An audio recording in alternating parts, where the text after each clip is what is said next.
नमस्कार, मैं हूं विक्रांत यादव और आप देख रहे हैं आपका अपना चैनल द स्वतंत्र। ईरान इजराइल अमेरिका का युद्ध कहां जाएगा, कितनी तबाही अभी और लाएगा, ईरान क्या सोच रहा है, इसी मसले पर आज हमारे साथ हैं ईरान से जुड़ रहे हैं खास तौर पर इस्लामिक स्कॉलर और वहां के लेक्चरर मौलाना जमीर अब्बास जाफरी साहब। जमीर अब्बास जाफरी साहब को आप अक्सर देखते होंगे टीवी चैनलों पर।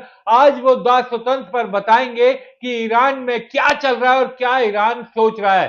तो जाफरी साहब, द स्वतंत्र पर आपका बहुत बहुत स्वागत। शुक्रिया विक्रांत जी, आपके शो पे दावत के लिए। उम्मीद करता हूँ आपसे और आपके तमाम व्यूअर्स खैरियत से होंगे जी। सबसे पहले तो मैं आपसे यह जानना चाहूंगा कि अमेरिका क्या सोच रहा है इसको लेकर, ईरान में क्या हलचल है, क्योंकि अमेरिका ने पहले 48 घंटे की मोहलत दी, फिर 5 दिन की और उसके बाद 10 दिन की। ईरान को क्या लगता है कि अमेरिका क्या सोच रहा है? जी, देखिए, बिल्कुल क्लियर है कि पहले इन्होंने कहा कि हम ईरान के न्यूक्लियर पावर प्लांट्स को तबाह कर देंगे। तो वंस ये सबसे पहले कि ये वॉर क्राइम है किसी कंट्री को ये कहना कि हम आपके पावर प्लांट तबाह कर देंगे, यानी वॉर क्राइम है क्योंकि वो सिविलियन इस्तेमाल में आता है। दूसरी चीज ये है कि फिर उन्होंने कहा कि भाई हमें 48 घंटे का टाइम चाहिए, फिर 48 घंटे से 5 दिन और फिर 5 दिन से 10 दिन। ये बिल्कुल ऐसा ही है कि अमेरिका की इंपीरियलिज्म और मिलिट्री सुप्रीमसी की का जनाजा उठने वाला है और कुछ ही दिन ये मांग रहे हैं। जैसे आईसीयू में पेशेंट होता है और वो वक्त मांगता है 5 घंटा, 10 घंटा, 5 दिन, 10 दिन, इस तरीके से ये भीख मांग रहे हैं अपने मुश्किलों को हल करने के लिए। ये क्लियर है कि ये इस वक्त बहुत वीकनेस में है। बहुत सारे फैक्ट्स हैं। देखिए, न्यूयॉर्क टाइम्स में एक रिपोर्ट छपी है कल ही, जिसके अंदर न्यूयॉर्क टाइम्स में ये कहा गया है कि 13 बेसेस इन लोगों के नॉन हैबिटेबल हैं, यानी वहां पर इंसान नहीं रह रहे हैं। 13 मिलिट्री बेसेस अमेरिका के इस पूरे रीजन में, वेस्ट एशिया में। प्लस वो कह रहे हैं कि आपने सुना नहीं होगा कि न्यूयॉर्क टाइम्स की हेडलाइन है, न्यूयॉर्क टाइम्स में कह रहे हैं कि ये लोग जो हैं दे वर्किंग रिमोटली, यानी सोल्जर्स लोग मिलिट्री में वर्क फ्रॉम होम कर रहे हैं घर से, यानी और कहाँ रह रहे हैं ये लोग? गोडाउन्स में रह रहे हैं, ये लोग होटल्स में रह रहे हैं, ये लोग, यानी ये लोग खुद मिलिट्री बेसिस में नहीं है। 30,000 सोल्जर्स इनके इस वक्त फंसे हुए हैं वेस्ट एशिया में। इराक से तो ये लोग निकल गए और हर कंट्री से इन लोग चाह रहे हैं कि जल्दी से जल्दी यहां से निकल जाए। और अमेरिका इस चीज की 10 दिनों में ये तैयारी करेगा कि ये 10 दिनों में उसको तैयारी हो जाए उसकी कि वो अपने सोल्जर्स को किस तरीके से यहां से निकाल सके, ताकि वो फाइनली वॉर ऑफ प्रिजनर्स ना बने, यानी उस पोजीशन पे जंग ना पहुंचे कि उनके सोल्जर्स फंस जाएं और उनके सोल्जर्स वेस्ट एशिया से निकल ना सके। तो उस पोजीशन को समझने के लिए ये टाइम बाय कर रहा है। एक इसका असर उसका जो जिसे इनर ट्रेडिंग कहा जाता है अमेरिका में, क्राइम है कि जिस तरीके से जब ट्रंप ने पहली बार 48 आवर्स का अनाउंस किया था, तो उससे पहले 15 मिनट पहले एक ट्रेडिंग हुई थी $580 मिलियन की।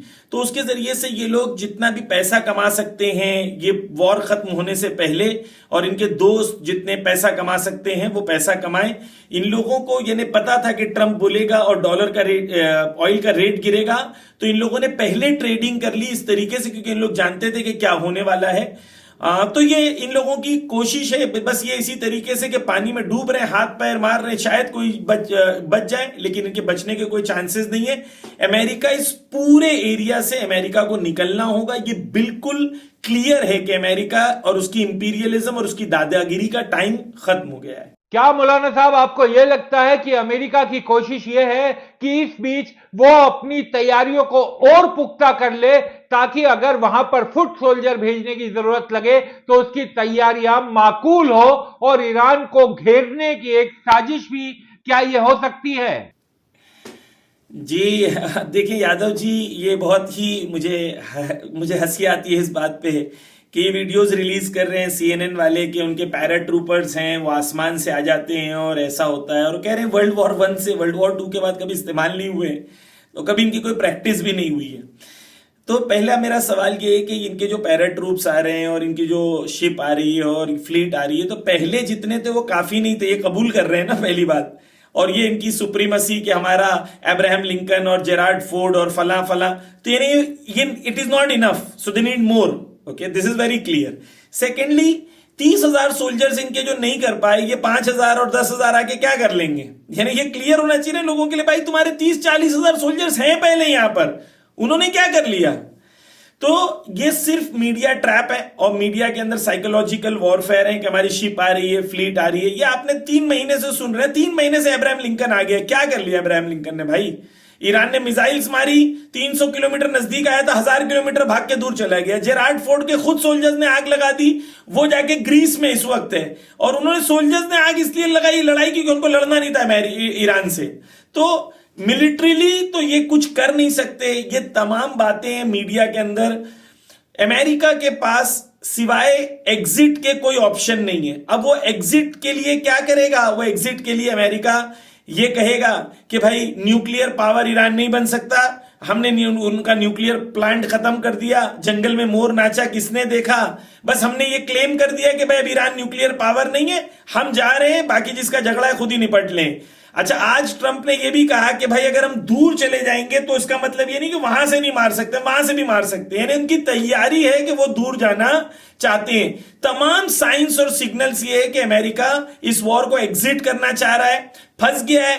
ट्रंप का वॉर था, ट्रंप ने जबरदस्ती नेतन्याहू का वॉर था, नेतन्याहू ने जबरदस्ती इसको घसीटा। आप सोचे MI6 के एक्स हेड जो है एलेक्स यंगर उनका नाम है, उन्होंने द इकोनॉमिस्ट में एक इंटरव्यू दिया है, उसके अंदर कह रहे who has the upper hand, वो कहते हैं ईरान। आप सोचें कि एक यूरी नाम का एक बंदा है इनका, इंटेलिजेंस ऑफिसर था और नेतन्याहू का खास बंदा था, वो कहता है कि we are stuck in a war. हमारा मोसाद का जो इंटेलिजेंस फेलियर है, ये वॉर में सबसे बड़ा फेलियर है। क्यों? क्योंकि वो कहता है कि हमने ये सोचा था कि ईरान में आयतुल्लाह खामेनेई की शहादत के बाद इनकलाब आ जाएगा, मोसाद ने हमको ये कहा था, लेकिन फेल हो गए। इनकलाब नहीं आया बल्कि ऑपोजिट हो गया, ईरान की पब्लिक और यूनाइट हो गई। तो किसी भी तरीके से आप देखें तो ये वॉर के अंदर अगर ये लोग फुट सोल्जर्स लाते हैं तो ईरान के लिए क्लियर है कि एक सिग्नल है, जहां कहते हैं कि आएंगे अपने पैरों पे और जाएंगे 4 कांधों पे। तो ईरान में ये सिग्नल है जो बताते हैं कि अगर जंग हुई तो ये सिग्नल जो है वो उनके लिए क्लियर कर दें, और ईरान के लिए क्लियर है, ईरान बिल्कुल तैयार है इस जंग के लिए। ईरान के पास बहुत स्ट्रैटेजीज है इस जंग के अंदर मुकाबले के लिए। एक स्ट्रैटेजी का हिस्सा ये है कि जिस कंट्री से ईरान के अंदर फुट सोल्जर्स आएंगे उसी कंट्री में ईरान के फुट सोल्जर्स भी एंटर हो सकते हैं। ये रीजनल कंट्रीज को क्लियर मैसेज दे दिया गया है कि अगर आपने जमीन आसमान अपना दिया, हमारे ऊपर पानी दिया अपना हमारे ऊपर हमले के लिए या हमारे इन्वेजन के लिए, तो आपकी कंट्री के अंदर भी हमारे सोल्जर जा सकते हैं। ये क्लियर मैसेज है इस वॉर के अंदर। ईरान ने यह साफ कर दिया कि स्ट्रेट ऑफ हॉर्मुज पर वो अपना कंट्रोल नहीं छोड़ेगा। आज ही एक विजुअल आया जिसमें एक जहाज को जो स्ट्रेट ऑफ हॉर्मुज से बिना ईरान की अनुमति के जाने की कोशिश कर रहा था, उसको ईरान ने उड़ा दिया। तो क्या अमेरिका के मंसूबे जिसमें वो चाहता है कि ईरान के साथ उसका भी कंट्रोल हो, ये कभी होता हुआ दिखाई देगा? ये सवाल जो है कि ईरान और अमेरिका मिलकर स्ट्रेट ऑफ हॉर्मुज पे कब्जा करेगा, ये ऐसे ही है जैसे कॉलेजेस में होता है ना कि किसी जवान लड़के से पूछते हैं भाई कि तुम किससे शादी करोगे, तो कहेंगे उनसे शादी करेंगे।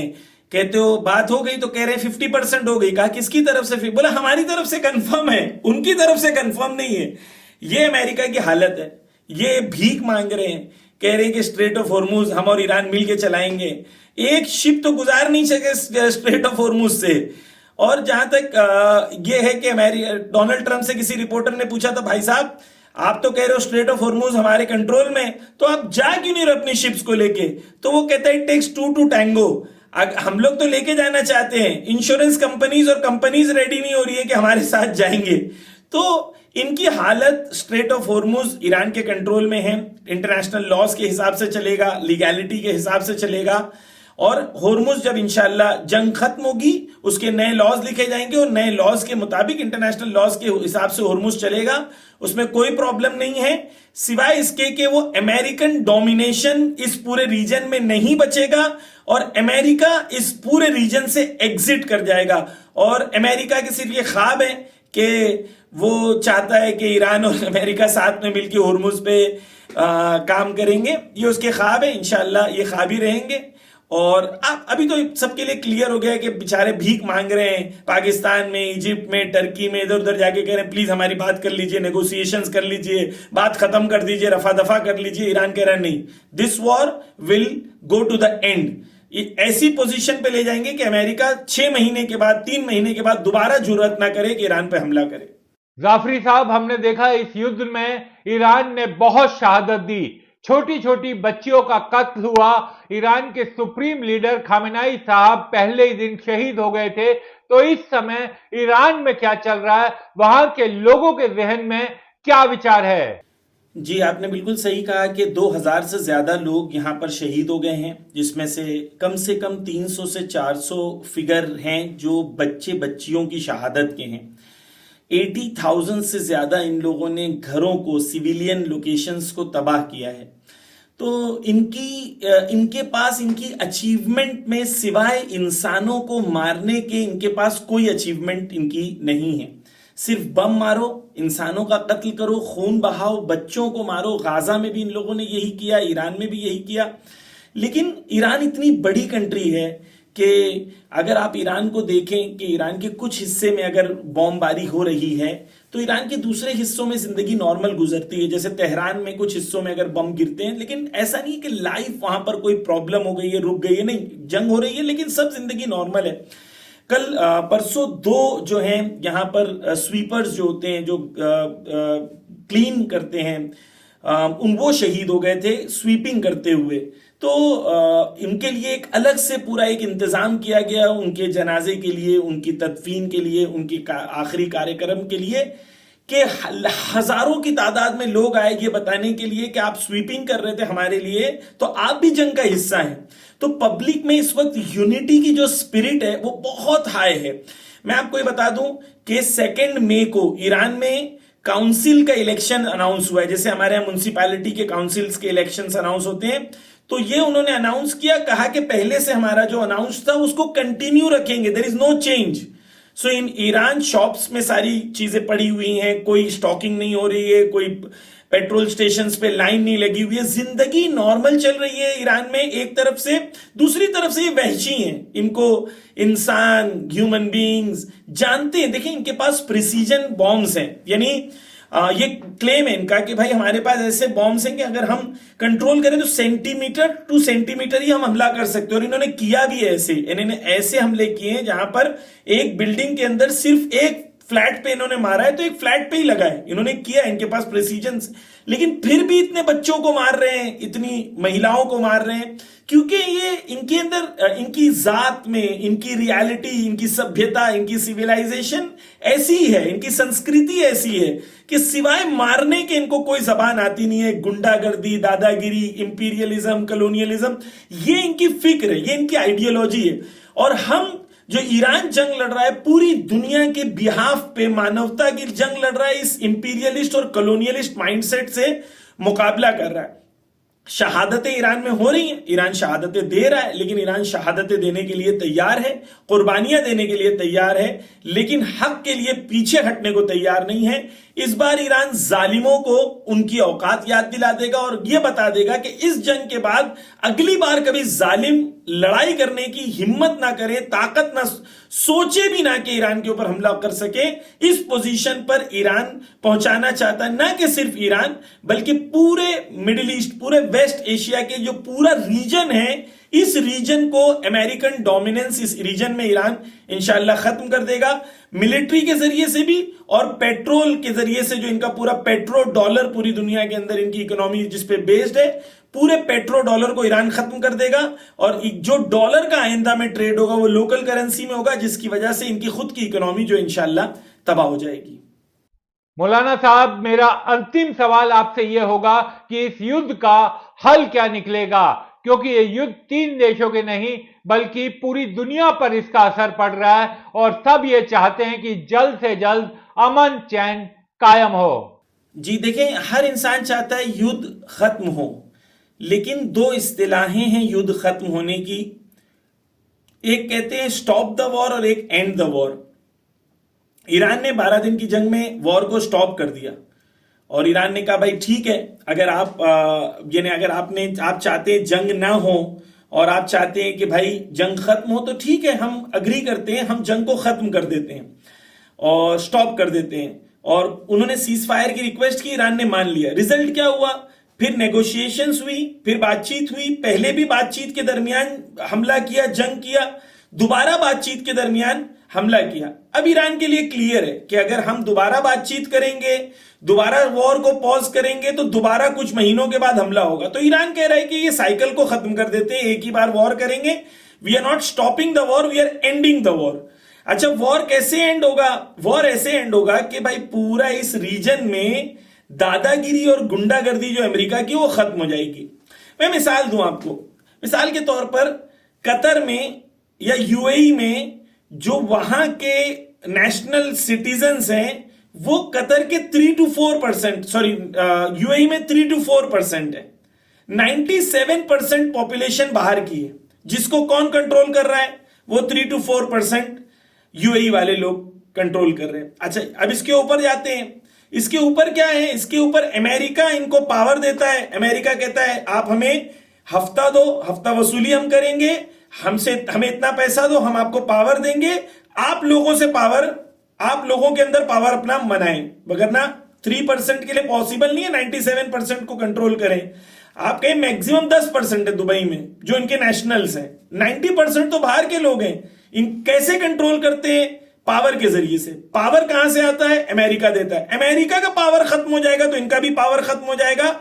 और मिडिल ईस्ट में वो एक आइंदा एक फ्यूचर वो बनेगा पूरे वेस्ट एशिया में, जहां पर वहां के रहने वाले, वहां की आवाम, न के बादशाह बल्कि वहां की आवाम उनकी जिंदगी, उनके फ्यूचर का खुद फैसला करे।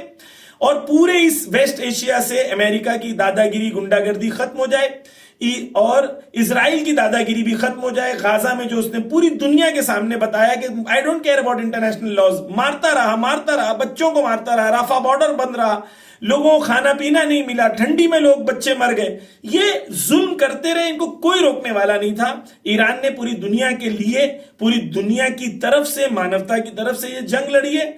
जब तक इनकी दादागिरी और गुंडागर्दी खत्म नहीं होगी, ये जंग कंटिन्यू होगी।